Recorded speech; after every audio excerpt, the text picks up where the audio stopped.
Your kid's Um, using the internet right now because you're getting a little choppy. no, you're choppy for me though. Well, whatever. No, I have, my children are not currently in the house. Great. Hello, everyone. This is a special rando episode of the Health Tech Talk Show. What's up? Hey, Hey. so, um, so maybe it is my internet. Anyway, we're just gonna keep going. We're just gonna keep going, Lisa. So as long as you can hear me, it doesn't actually matter, like what's new. Um, I have several questions for you that I would like you to answer for our dear readers. None of them are Sure. about whether or not you're the national coordinator. Those are all for next week. Sure. Yeah. Um, so why do we care about the Acquired podcast with Epic? So Acquired is like actually a huge podcast. They do these like mega deep. If you're not familiar, dear viewers, they do these like mega like 3-4 hour episodes of like deep dives into businesses and like their history and why they matter and like what they're like, how they're planning on succeeding, like how they compete in the market, the bull case, the bear case, etc. And they did a 4 hour episode on Epic Systems, which goes into the history of the company and like where it is today. I thought it was really good. I really enjoyed it. Pro tip, you can listen at 1.25 speed if you want to, and it's not crazy. Um, and at the same time, they sourced directly with Judy and some other people at Epic. So like they did all the research they could do outside of Epic, and then they said at the end, they're like, and because there isn't a lot of information about Epic, we don't usually do this, but we actually spoke to Judy and other folks.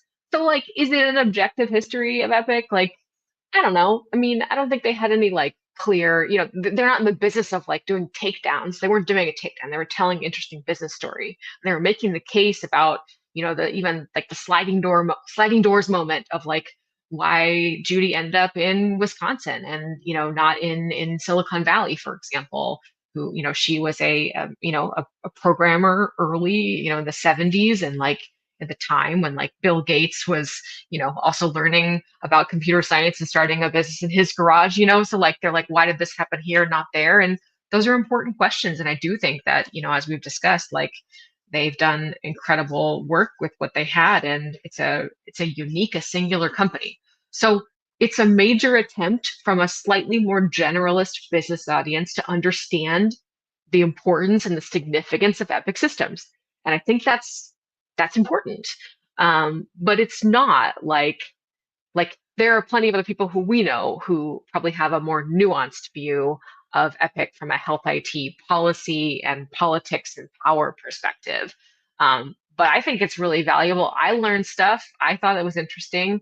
But just know the context, know the like the frame of mind for it. You know what I mean? Like, I don't know, like I think it's valuable. If you love podcasts like I do, take a listen. You're muted, Kat. I don't know if that's intentional. Kat is on mute. Kat is frozen. Kat is frozen and on mute, and her computer is fighting her. It's amazing. And now she's frozen in an even better view. Go on, Kat. Okay, sorry, I There you shared go. this screen to show you guys Epic, and then I could not, it wouldn't let me go. Anyway, yeah, so I will also say, if you're interested in podcasts like Lisa, and this is why Lisa and I are friends, because she likes to listen to things. So we got a link to this podcast, and I looked down here in the corner, and I was like, that's minutes, right? There's no fucking way I have to listen to it. But thankfully, Lisa listened to it for us. So that's great. There were also like tons of people actually did listen to it, Lisa. Like there Yeah. were like tons of reviews, like even the next day. So I don't know if those guys got an advanced copy or what, but we didn't. So Yeah, they yeah. didn't give me an advanced copy, which I find to be really offensive. I am the best. If you're planning on publishing a 4 hour podcast about Epic or Mm. anybody else in the industry, like send it to me. I will listen to it. I am somebody who likes that kind of stuff. I'll take a long walk up the hill and I will listen to your podcast. Lisa will do the thing, y'all. So let me see if I can actually get my mouse down here to uninvite the center Here, screen. Oh I my can God, I probably do that. can't. Here. I did it. Yeah, I did it for you. Jesus Christ. Okay. Thank you very much. That was awful. We're never doing that again. Stop screen. Okay. Yeah. Okay. So the other thing, Lisa, so Lisa's starting her real job soon. We'll see what that is. But I was, I was mushing around in the capital of America, which is not Mar-a-Lago, even though some of you might think that. But there was lots of like scuttle about this Schedule F thing. Lisa, what is this Schedule F thing? Yeah, so President Trump put out an executive order kind of trying to put some new guidelines around Schedule F. It's just like people who work in the government in a kind of leadership-like role who work on policy. And it's this attempt to say, like, if you work on policy, you should be, um, more like a special government employee, like somebody who can be hired and fired at will, because what you do on policy should like align more or less with what the priorities of the administration are versus being a career employee. I don't agree with that. I'm just kind of trying to summarize what I think the argument is, in particular because as people who care about healthcare policy know, there is just a incredible amount of like depth and knowledge and detail and things that we want to keep running no matter who the president is, right? We want to run Medicare, we want to run Social Security, we want to run critical programs and have them not change with like the changing administration. So I can see the argument, but like that I don't agree with it. I think that policy is a critical role of government and that should continue through administrations. But I think that's the idea. And so there's been some talk about like, oh, do we just reassign employees to Schedule F and then maybe riff them, fire them if we don't think that they're doing what we want them to do. I don't know what's going to happen. As we know, it's been like total chaos with regards to who's in, who's out, what the status of the RIFs are, what the status of the reorgs are, the big reorg coming in June. Is it coming? Has it already come? We're still in like the chaos phase here. We just don't know, but that's been kind of the discussion recently. Yeah, there's like a lot of confusion and it's hard to know what's real and who to trust. Like I think yesterday there was a whole big drama llama about we cut the landmark women's health program through NIH, I think it was, but who even knows? There was all this scuttle on the internet, and then Secretary Kennedy on LinkedIn, at least is where I saw it, was like, this is fake news. We never canceled that. All the news outlets saying we reinstated it's like not even real. And so it's like, yeah, Jesus Christ, like what the hell is even going on? No one knows. I will say again, loyal fans, like we always say, like just keep your wits about you and like, think before you retweet, like think before you do stuff, because that one in particular, like it's very scary, and I don't think we should cancel like a huge landmark women's health study as a WHI study, like this huge, cross sector kind of thing, right? And so, like that shouldn't be canceled. I agree. And yet there was like some article about it getting canceled, and then everybody on the internet that I was seeing was like, they're canceling women's health research and it's terrible. And it was like in people's posts from like, as you know, like LinkedIn is like very slow. LinkedIn, like you see things like 3 weeks later, and it's like people are going to see that 3 weeks later and be like, it's canceled. And then it's been like, been clarified, uncanceled, whatever it was, like the very next day. And so all of your posts are out there saying like women's health research has been canceled and defunded. And it's not the case. And so I would just say, like, I get it. Like, rightfully, there is like pressure that happens on the internet, but some of these tools are pretty blunt, and it may not be helpful in the long run. So that was that. There was also the autism disease registry. The autism registry, yeah. I'm using air quotes here because I don't. That sounds a little bit like sounds scary. First and foremost, like once again, like disease registries generally are a really important tool of public health. And there are a bunch of them for different types of disease states, different types of cancers, different types of chronic illnesses, all kinds of things. And I understand I'm not trying to get into the debate about like, how should we be referring to autism spectrum disorder? Like I don't know enough about it to opine correctly on the naming. This was never a formal or official thing as far as I can tell. And by the way, the CDC has had a really important multi-state project around better understanding autism spectrum disorder for many years now, with many states that involves, as you might imagine, data sharing from states to understand what's happening with people in those states. And we can link to it in the show notes. Like it's cool. It's really interesting work, and it's important to understand. Critically, like in the kind of blunt statements, they weren't being clear that these are de-identified data. right? And there's a reason for that. It's to research and understand the incidence and the prevalence and the factors and the conflating things and everything else of a particular disease state or a population. And so again, like communication's bad, like not totally clear. People obviously responded really negatively for legitimate reasons, but now everyone's like, the government's creating a registry for autism people with autism, and they're going to be, they're going to find you and throw you in camps and They're whatever else it coming is. Like, for you. and I understand that like being anti like science and research is also not a helpful stance. And to be clear, they've come out and said, no, we're not doing that. We're going to be putting money into research around autism spectrum disorder. Okay, I mean, a little bit different. Maybe the negative feedback was helpful to push them to be clear about that. I think that's okay. But I might go with like, what are you talking about? Because this is what we already do. Are you going to do more than that? Are you going to do something different? We have to also make sure that we are being pro-science when we talk about our reaction to things we think the administration is doing, Yeah, and I know my internet's choppy, so let me know if you can't hear what the hell I'm saying. But I would say so. I was out there in the swampy swamp, covered in its stench for a few days, and I had a lot of. So to be clear, the way the media is getting a lot of their information is through one-on-one back alley conversations, which I fucking respect, as everybody knows. Like, if that's how you're getting information, like, I'm here for it, because that's what we have to do right now. However, you have to remember that many times the people who are leaking some of these secrets or direction also don't have the rest of the picture. Like, it is very clear. There is very little information trickling down. I So agree. the little bit of information you get can be forwarded off. And so is that what started all this? Someone saw some grant was canceled and someone else had a little piece of information. We smashed it together and said women's health was canceled. I don't know. Yeah. But I think there's a lot of uncertainty, and a lot of people are piling on, and there are a lot of people who are very, very upset, understandably. So again, like, we might see a news source we totally trust. Like, we freaking love Politico, like Intuit, Stat News, they're freaking great. However, they often are getting information in a filtered way, and they do the best they can, and it might not be 100%.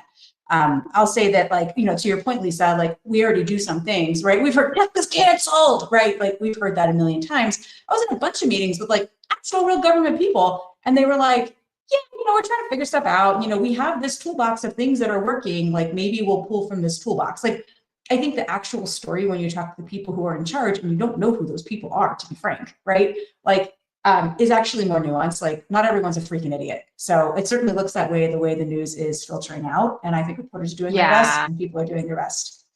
Well, and also Politico Pro in particular and Stat News are both pretty high quality news sources in our verticals, and they're behind paywalls, pretty serious paywalls. And then so what happens is they write something that may be researched in a certain way, and they might have couched in a certain way. Bits and pieces of it get out. They get republished by other outlets that maybe aren't behind paywalls. And it's just like you start to get into a game of telephone, I want to say. And obviously, like, support paying for journalism. And I think that's important. But I do think that's a factor here as well, is that, like, I don't think Politico or Stat will publish anything that hasn't been sourced by multiple people who are trustworthy in different ways. But absolutely, information is being spread by, like, somebody is leaking this from somewhere. And when someone does that, you have to think about why they would want to do that. And maybe they're like, like, this is really scary, and I want to see if I can, send a message to the administration that they shouldn't do this because there will be a really negative outcry. But I think we're just getting into like a very like messy pile of like half truths, something that was proposed and not final.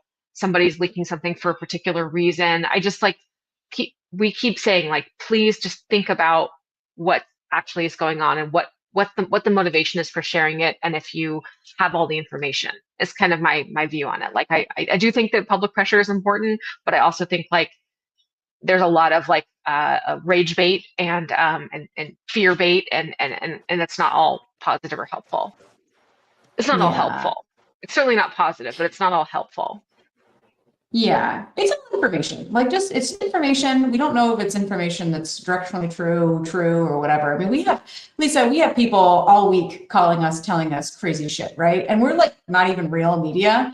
And sometimes it is extremely specific. Like they will say, this specific person told me, or I was briefed by these people on a Zoom. And at the following times on Tuesday, things are going to happen. Guess what? Fucking things don't happen on Tuesday. Like nothing happens. We're just hanging out.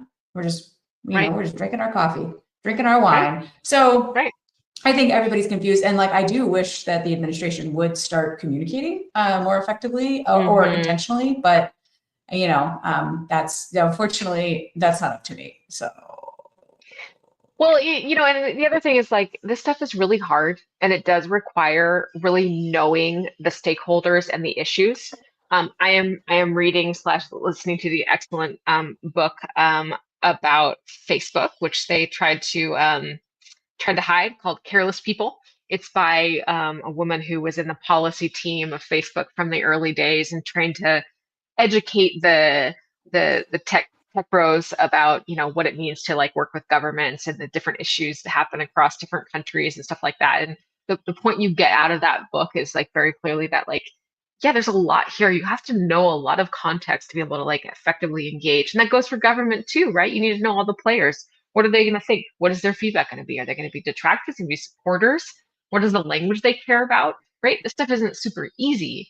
And so, when you make a comment or you make a statement about like, we're going to be doing more research on autism spectrum disorder, obviously people say like, okay, what are you going to do? And like, are you going to use my data without my consent? Is it going to be anonymized? Is it going to be, what are the privacy protections? Like, if you were following the standard sort of playbook, you would say like, you would do this in concert with like public with private sector and industry groups who already work on this, who patient groups who represent people with autism and their families. You there's a reason why this is done this way, and it's because when you say things like this, it scares the public. And so I just, rightfully, I'm not trying to minimize that people would be concerned about data privacy and protection. In fact, I am very supportive of us having better, more comprehensive laws on data privacy and protection. So just kind of a note there that, I think that that's why this happened. All right, we have lost Kat, so we'll give her a minute to come back and we will see if she rejoins. Kat McDavitt.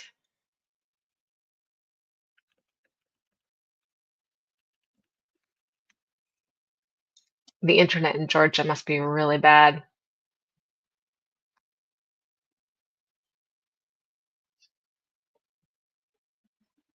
All right, program pause. We'll be back. I think she's rejoining now.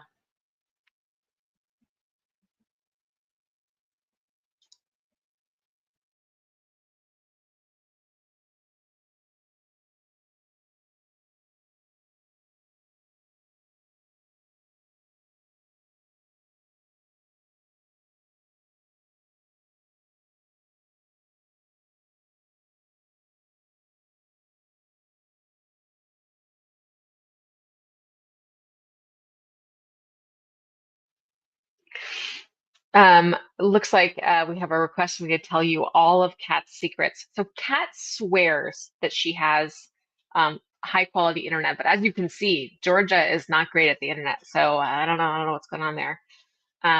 Let's see, what other secrets do I have about Kat that I can share? Oh, let's see. She better rejoin faster. I'm going to actually tell all of her secrets. It's TBD on that one. She's everywhere, all over the world, listening to everything.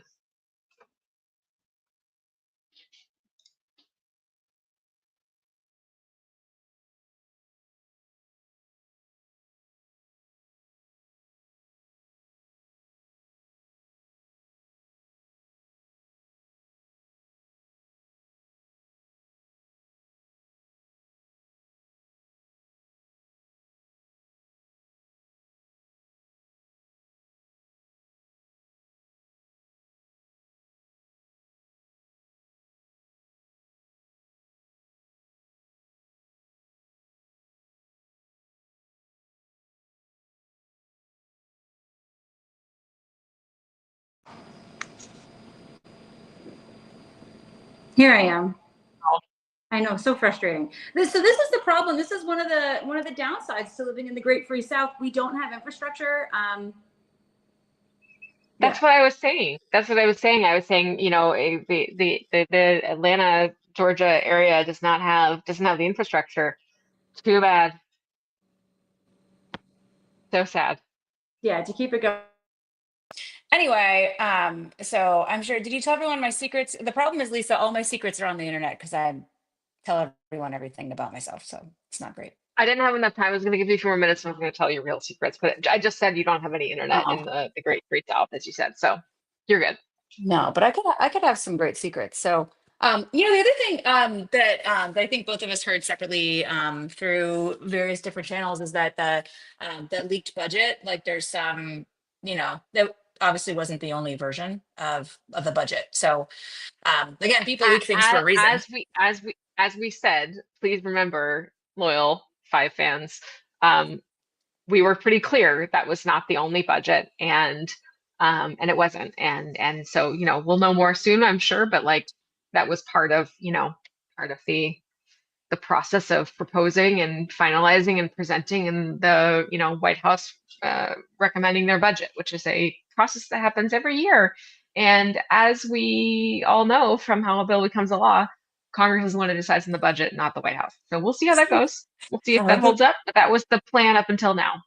how a bill becomes a law. Yeah, I also I was talking about, like, sometimes we forget that, like, we have Congress, right? And that is important, and that we can't just executive order ourselves out of life.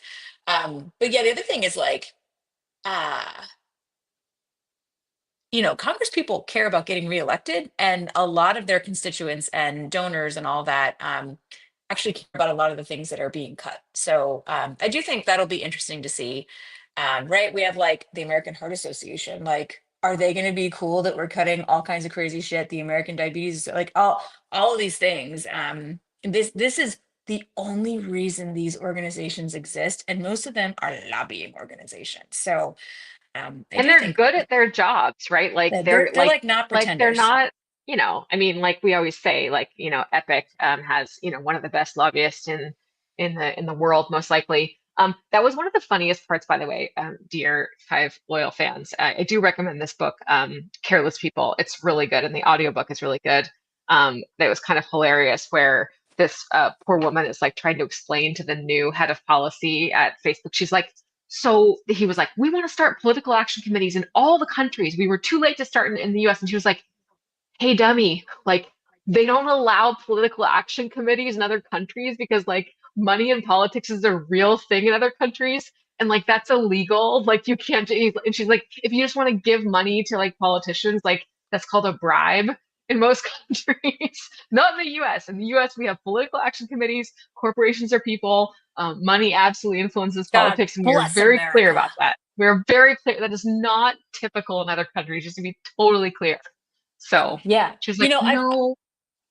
I've brought this up a few times. I forget what I think it was NPR, or, it was some podcast I was listening to in the morning, Wall Street Journal. I don't know, but it was about corruption. It was like the corruption scale, or there's some Yeah, index that comes out to say which countries are the most corrupt every year or something like that. I don't know, it was something like that. But, it was saying, like, oh, it's the typical ones you'd expect: Russia, China, whatever.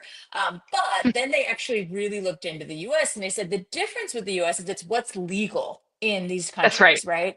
Like, who's breaking the law. And they said the interesting thing about the US is the things that are legal here: lobbying, political action committees, corporations being people, like donations in all kinds of different ways, um, is illegal in all those other countries. So if we were actually looking at if our laws were the same and that we couldn't pay money to get laws passed, um, we would actually be like top two most corrupt countries, potentially the first. So, Yeah, um, that's the difference. It's legal. It's legal. It yeah, is a we have structure that we have. legalized corruption. Structure we have. And I mean, like again, like we have such complicated laws. I also think like, listen, like when you compare the US to other countries, like it's a big country. It's a big country with a lot of people. Obviously, China and India are bigger, of course. Now we have a different world, and other countries are getting bigger. But like for a long time, the US has been like a big ass country with a lot of people, a lot of land, complicated rules and laws, many states. And so, it's complicated, right? Like government isn't that simple. It's not like that easy. Like you just do it. I mean, you could try, but TBD how it works Yeah. out. Yeah. Government is like hard. Yeah, As we're seeing and hard. trying to run the government like a business again, even though it didn't work the first time. But you know what? Like 2 tries is okay. Yeah. See if Yeah, a no problem. republic if you can keep it, so to speak. So what else is the like top of mind in the policy space? We're just watching. Like we're gonna be off for a couple weeks here. We'll probably know more. Things are changing. People are coming into their roles in government. Like, you know, Yeah. I mean, the other thing I'll say, and again, it's hard to know how much of all this is true and made up. It is pretty clear that the administration wants us to have more babies. I think a lot of the discussions of the how closed, are closed, probably, shut yeah. down. Well, the shop is closed. I'll say that for me. Yeah, but yeah, some of the discussion out there I think is really inflammatory, and I think that It is. again, when you feel all those big feelings, like, could it be true that all those topics are being discussed and the how they're going to help us have more babies is on the table? Sure. I do believe there are probably some more measured approaches that were discussed that we're not necessarily seeing as clearly as some of the more egregious ones. So, but that's Yeah, I mean, I that think the stuff is fundamental thing is icky. like workplace protections, the cost of childcare, the persistent wage gap between women and men, especially women who have kids. Just like there's so many things like these are known questions, known answers. At the same time, like the birth rate is dropping across the world in so many countries, and like, you know. I don't know that it's like an individual intervention as much as it is like broader, like, are we poisoning our bodies with microplastics? Probably. Should we focus on, keeping the earth and the world, the environment around us healthy and having safe food and water and things like that? Probably also that. So like, it's probably multifactorial in terms of what you could do. Yeah. I mean, obviously, I believe that we should pay for childcare. Lisa and I run a nonprofit that does that. We pay for childcare. There are Yes. lots of things that would have made my life easier. I couldn't afford to have a third child, right? Like at least have that child be raised in the way that I wanted. And I'm like, like I made money. I'm a white woman in the suburbs. Like if I'm thinking that, that's bullshit. But one interesting thing that came up today, this week when I was walking on the street having this conversation, like, we already know. And they said to me, what's interesting is European countries have all those things you're talking about, and their birth rate is super low. So what actually is it? And obviously you see all those stats come out on Instagram and the reels too, Lisa. Like the number one thing that kills women faster, being married, right? Like there's a lot to the problem, and certainly I think having those protections and getting some of those things paid for obviously would be fantastic and would have made a difference in my life. But there's a lot of other factors out there too, none of which I think the administration would like to tackle given their current slant on life. But No, no. yeah. Well, I mean, women in many European countries do have more financial support for having kids, but they don't. But there is still a persistent wage gap, and there is still a career penalty for women who Hmm. have kids and leave the workforce. I think what we're seeing in sort of high income countries is that women who don't have kids are closing that gap a lot faster if they don't take time out of their career. But again, remember, as baby boomers age, someone's gonna have to take care of them. If your Right. parents are aging and you're in your 40s and even your 50s and beyond, like you may, even if you didn't have kids, you may be the person who's on the hook to take care of those parents as well. So women really tend to get the penalty from the having kids and then also for caregiving for older people as well. So you can't totally escape it, but you might be able to get to a good place in your career financially before you have to then somehow figure out how to take care of your aging parents. So no easy answers. Demographic changes are really tough on sort of all aspects of society, and um, nobody has solved the career, the wage penalty for the wage gap for women who have to take care of kids. Yeah. Not great. Not great. Not great. If they could make our ovaries last or our eggs last longer, That'd be great. You know, Some people are working on that, to be clear. Like like actually that's one of the things that Nicole Shanahan, who was the running mate for RFK Jr. when he was running his own campaign. I don't know a lot about her, but I know she was involved in some business enterprise that was looking at like reproductive longevity, and certainly the longevity bros are probably thinking about that as well to some extent. yeah. I feel like 45 would be a good time for me. Not that it's possible, but like, yeah, you're like established, you're like living your life, you have money, you can like afford things. Yeah. I know that our eggs supposedly just start rotting in place around 27. So listen, They do.